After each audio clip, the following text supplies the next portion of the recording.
Deceiving an audience is easy.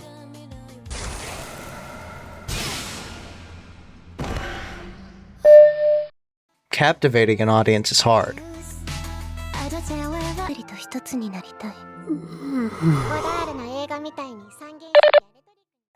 Nothing states to me more that you can pull the wool over someone's eyes with serviceable art and flashy visuals more than Needy Girl Overdose. All style, no substance. There is a level, or meter as we'll call it, of which you can take an audience and throw them through the ringer with flashy visuals and story. When you go up in one category, you get a little more leeway. Penguin Drum, for example, has good style, so it gets more leeway in the story. But there's an interaction between the audience and the creator. One needs to prove to the other that it's worth it to continue.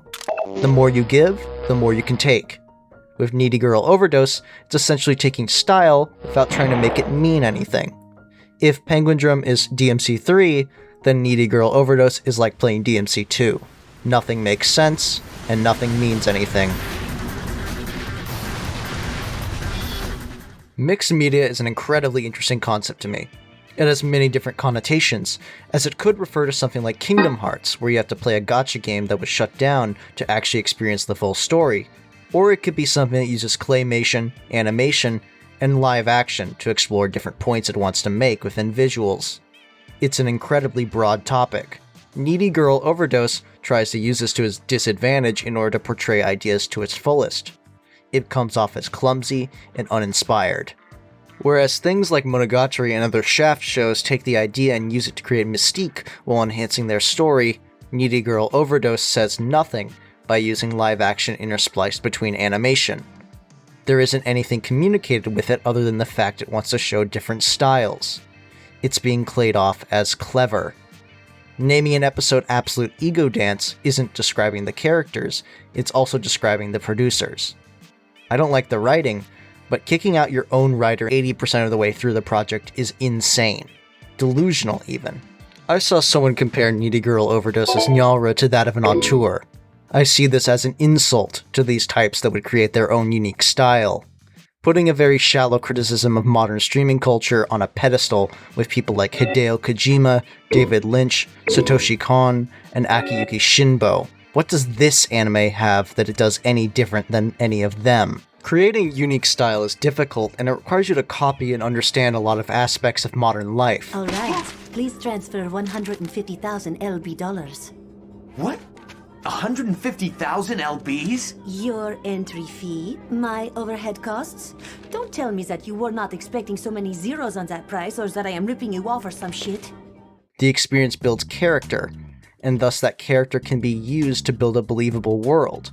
This is all to say that you cannot substitute reference for actual depth.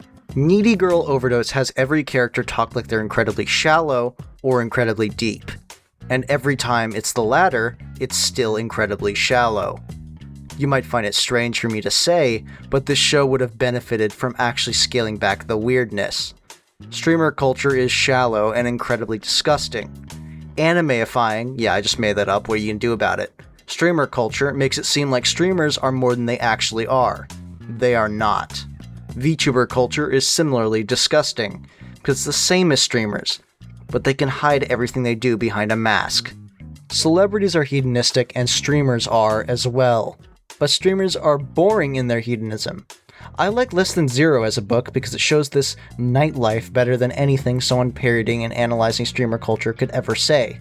It makes hedonism and sexual assault boring to me when Needy Girl Overdose does it. Take Karamazov, for example. They're just boring. Their personalities are straight up annoying. The only saving grace of the show is whenever Kache is on screen. Nothing that involved K-Angel or Karamazov is interesting. I find the ideas that it shows about streamer culture to be cliché, because nothing about streamer culture is any different than normal celebrity culture. It's meaningless to differentiate the two. I will say this, whenever it wants to stop aping Shinbo's style and say something about how women are incentivized to whore themselves out for attention due to the social media panopticon we live in, it is decent. Using the same visual markers and same text splashes every 5 goddamn seconds is unbelievably obnoxious. I don't care about how quote-unquote symbolic it is, it's lazy. Nothing in the show actually feels subtle or has any depth to the emotion. It feels redundant. Nothing in the show has any depth because it is redundant. I'm just gonna let the anime itself do the talking with how pretentious it can be with this one scene.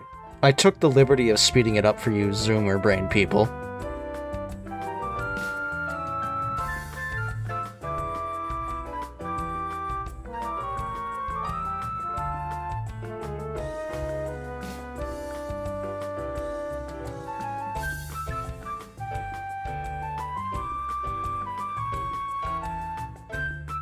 It's impressive they decided to spend so much time and energy on clips like this.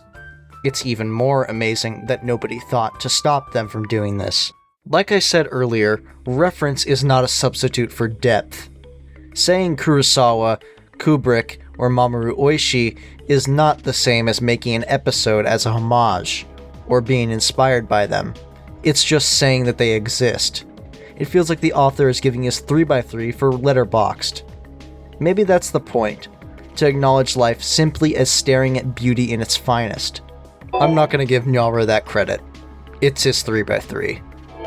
He's creating Yick from first principles. You don't. It's like you're only hearing half the song. Dude, you get it! When you bring up concepts, you have to flesh them out. The characters are not bringing up these things because they like them, they're using them as weird postmodern pastiches of better directors that they thought enhanced the story. There needs to be some kind of internal justification for why you bring up these things. Do they matter to the characters? Do they have some kind of consistent logic and appropriate thematic value? The fact that they take several instances to not only just copy, but completely adapt random media that the producers loved is insane. It's just bringing up random properties that they liked. They don't interweave it at all. They don't do anything to make it feel right. They just say, oh, Shakespeare, oh, Kenji Miyazawa, oh, Osamu Dazai. It is unbelievably lazy. There is no point to the reference within Needy Girl Overdose. It has nothing to say within their supposed original style. I am already disenchanted by the ideas it tries to convey of aesthetics being deceiving. Because everything in the show is deceiving without any point. All streamers are lying to you. All media is lying to you. All etc, etc, etc is lying to you. Occasionally the show makes good points, but it cannot keep it up. If you're full of shit most of the times that you aren't full of shit look a lot better, you know? Hitler.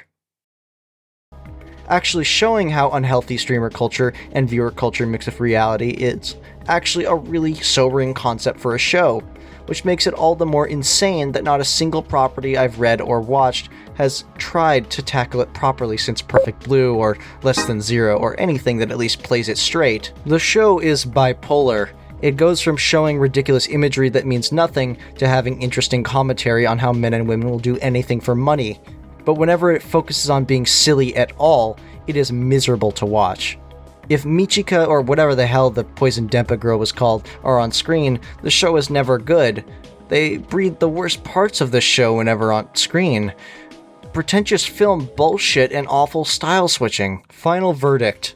It is a miserable experience made for midwits to feel like they're smart.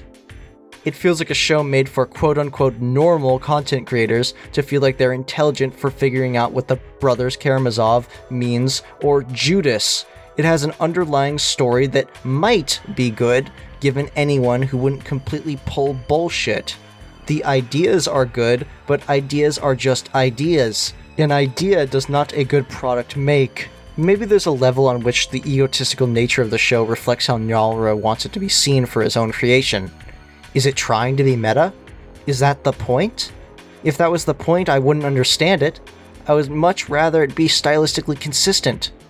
If Kache had any focus in comparison of K-Angel, it would be a much better show.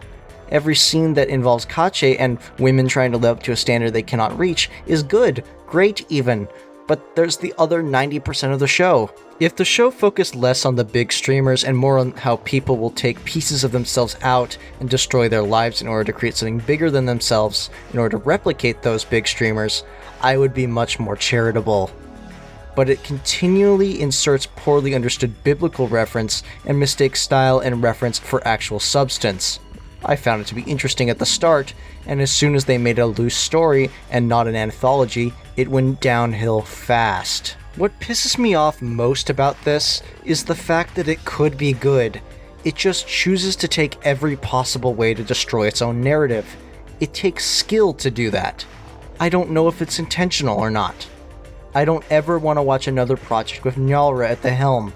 I hope they never give him an opportunity to write something like this ever again. If you people want something that describes the show better than I ever could, instead of all the lazy music references in the show, listen to the song Admit It by Say Anything. Next time, everyone.